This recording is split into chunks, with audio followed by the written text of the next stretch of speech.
బులెటిన్లో ముందుగా ఇప్పటివరకున్న 6 big breakings చూద్దాం. నెంబర్ 1, ఏపీలో ఎన్నికల హింస జరిగిన మాచర్ల, నరసరావుపేట, తాడిపత్రి, చంద్రగిరిలో రెండో రోజు సిట్ అధికారులు పర్యటిస్తారు. టీడీపీ, వైసీపీ నేతల్ని ప్రశ్నించే అవకాశం ఉంది. అలాగే పోలీస్ అధికారులు సాక్షుల్ని సిట్ విచారించబోతోంది.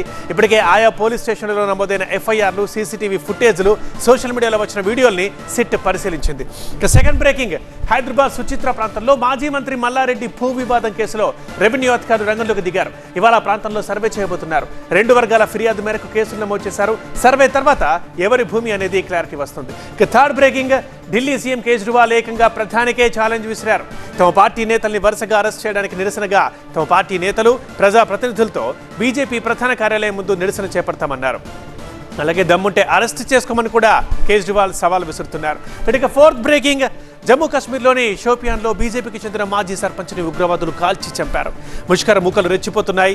మరో దాడిలో జైపూర్కి చెందిన 2 పర్యాటకులపై కూడా ఉగ్రవాదులు దాడికి తెగబడ్డారు. దీంతో కశ్మీర్లో పోలీసులు సెక్యూరిటీ కట్టుదిట్టం చేశారు. ఫిఫ్త్ బ్రేకింగ్ చూద్దాం. కిర్గిస్తాన్లో విదేశీ విద్యార్థులపై స్థానికులు దాడులకు దిగడం అలజడి రేపుతోంది. ఈజిప్ట్, భారత్, పాకిస్తాన్, బంగ్లాదేశ్ నుంచి వస్తున్న వలసదారులకు వ్యతిరేకంగా అక్కడ జరుగుతున్న ఆందోళన కాస్త దాడుల దాకా వచ్చింది. దీంతో కిర్గిస్తాన్లోని భారతీయ విద్యార్థులు బయటకు రావద్దని అక్కడి ఇండియన్ ఎంబసీ హెచ్చరించింది. ఒక హెల్ప్ లైన్ నెంబర్ కూడా ఇచ్చింది. కిర్గిస్తాన్ పరిణామాలపై ఎప్పటికప్పుడు టీవీ9 మీకు అప్డేట్స్ అందిస్తూనే ఉంటుంది.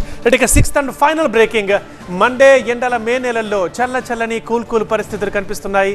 అంతేకాదు నైరుతి ఋతుపవనాలు ఇవాళ అండమాన్ని తాకుతాయని వాతావరణ విభాగం అంచనా వేస్తోంది.